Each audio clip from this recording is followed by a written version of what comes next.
Hey everybody, welcome back to the Omnis Technologies channel. I'm here with Hunter Ford. How's it going? Good, how are you? Zach Ball. How we doing? Good. How are you? Good. And today me and the guys are going to talk about phishing and how it can affect you and your business.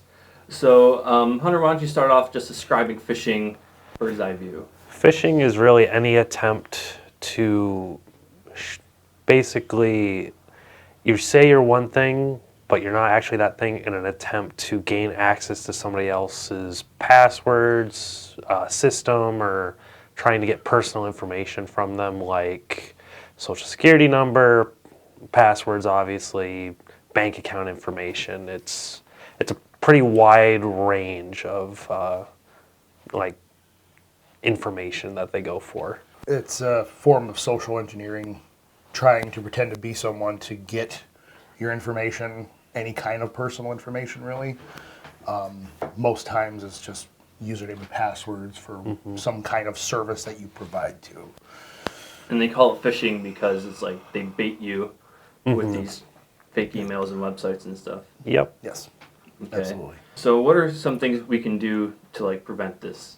You want to first look for, if it's very vague and doesn't give too much detail, like if it says, you have taxes due, click this link to make a payment or something. They usually, when in phishing attempts, they'll have very little personal information or very little detail. They try to just do like a call to action just to get you to do it. Yeah.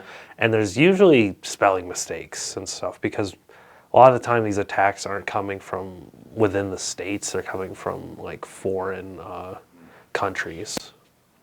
So everything's kind of in broken English or misspelled. Always double check the address that it's coming from, the email address that it's coming from. Some very smart people have fallen for phishing scams. I think the latest one was Barbara Corcoran from Shark Tank, like $400,000 gone. Wow. Unfortunately. But you always have to make sure you know where it's coming from. So as far as verifying that, you can literally just hover your mouse over it. You don't have to click, and if it comes up with some crazy email address that... Yeah, you can just say, oh, that's phishing. What's also smart to do is, even if the email address seems legit, like it's from a friend or relative or something like that, and it has a link that's like a hyperlink, that hyperlink can be anything. What you want to do is you want to hover that, and that'll show you where that hyperlink is actually going. Okay. Like in that bottom left normally, or... Well, it's wherever they have the hyperlink. So if you highlight over it, it'll basically pop up right above it, just the address that's pointing to. Okay. And it's probably not very common for these agencies to contact you by email. No, it's usually by right. phone or mail. So that should be like your first clue. Some have, started using email more, but Yeah, with these like e-statements and stuff. they come from some valid address. Usually their email addresses are basically validated in some way to show, to prove that we are the IRS or we are whatever company they say they are. Like you were saying that even if the email address is legit, it could come from somebody who you know who was compromised. So describe how that works. Basically what happens is someone will fall for a phishing attempt, and they will give out their email information to whoever that attacker is. That attacker will then use that information, lock that person out of their email, and then send a mass email to everyone they've ever sent an email to, everyone on their contacts list. They usually have some sort of program to basically where it'll personalize it to whoever they're sending it to. And it sends it out as a single email instead of, with a million other senders recipients on it.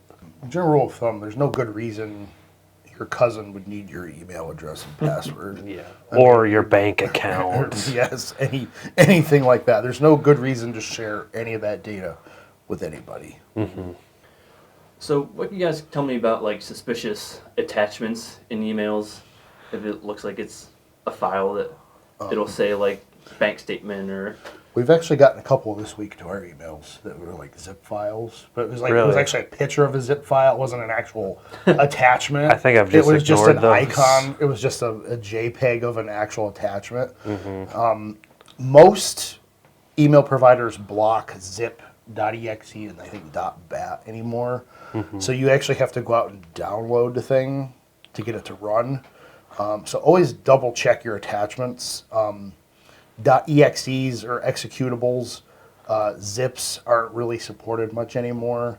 But just know what you're clicking on. And like I said, the attachment was actually just a picture of a zip. It wasn't an actual zip file. It was just like an icon that you have to click on to go somewhere. And then it'll download And then it'll download something. So it had like a hyperlink attached to Yes. that. Yeah, I had a phony hyperlink. And they can mask these file attachments, so it's not like you can just see that it doesn't look like one of these exe executable things. Sometimes they'll pass it off as they'll say it's like a, it might be, they're saying it's a PDF of like an invoice, but it's actually, and not all email providers do block EXEs and stuff. A majority do, but some people who their service might not block that. You still have to be careful because they will try to pass off anything and to get you to touch that file, download it, and then your computer's compromised if you don't have proper antivirus. Yep, and you can make sure you watch our video on antivirus. We cover that pretty in depth, but like we always talk about like these layers of protection. So you have your antivirus, anti-malware, and so this phishing stuff, those programs can catch some of this, but not everything. Right. Correct. I mean, some of the more established attachments obviously will be picked up, but then there's always something new. Obviously, there's always new versions of. That's why it's good to have good antivirus and good anti-malware in place for if you accidentally fall for something, because there's just higher levels to all this stuff. There's even, targeted phishing attempts where they have some sort of information on you that they want to use to try to exploit you.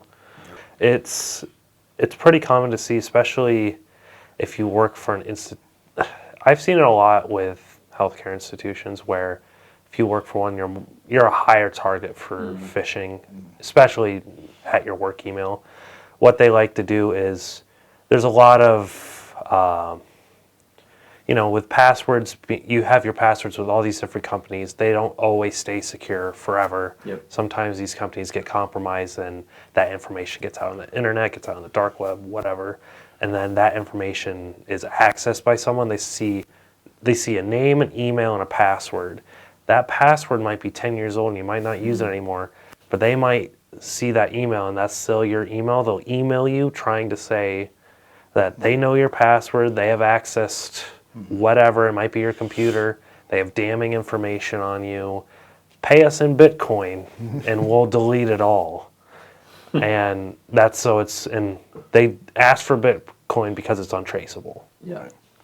I mean, another layer of that is even if you do somehow get compromised, the two-step verification we went over before the other video, if you have an account set up, you should get a notification someone's trying to log in.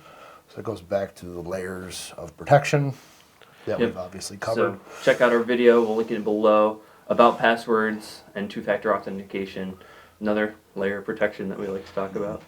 And specifically with this sort of stuff, it's good to have some sort of identity protection or like something that's watching to make sure your email or your information isn't, like your personal passwords and stuff aren't ending up in these data breaches. Yep. Credit Karma is a good service that has one. It'll automatically email you and notify you, hey, we found your information in a data breach.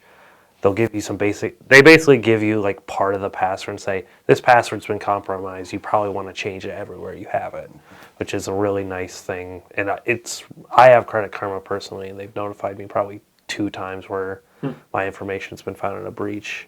Then there's also a good site called I Been Pwned, where you put in your email and it'll tell you every data breach that your email's been found in. And it gives you a detailed explanation of like when, how, etc. Awesome. We'll link it below. So for a lot of your clients, you're working with multi-generational organizations. Some people aren't as tech savvy as the other people. So how can you kind of reinforce these things from the business owner's perspective? Having some sort of security training at hire and then consistently there from that point, maybe yearly, maybe every few months, or some sort of memo or something reminding them to keep on their toes about their security with their email. or even like you mentioned with like the Shark Tank lady and sending those stories out that it can happen to anybody. I actually have clients that just send me the email asking if it's legitimate or not. That's a really good practice. I'm like, nope, that's phishing, and then send it back, or try to figure out what we can do to stop it from happening again. But it's kind of hard when you have emails, generic emails like info at or those accounts get hit payable the at. most. Yeah. Okay. And if you know something's phishing, like if you use Outlook, there's when you right click, there's an option like report as phishing, and that way that basically goes out to Outlook and gets added, like it gets reviewed by them and then gets added to their algorithm for like filtering out those sort of messages. And then you guys would be totally willing to do IT workshops for clients. It's probably something you do very easily. Yep, security training is really important. There's just things people don't really realize until they've been explained it or taught it. And then it kind of sticks in their head and they can use it pretty frequently. Yeah. Knowledge is power. Yep, just stay subscribed and we'll walk you through it week by week. Yep. I think that's about all we have to cover on phishing. You can let us know if you have any questions in the comments. We'll be sure to cover them. Hunter, Zach, thanks a lot. Thank you. We'll see you guys next week.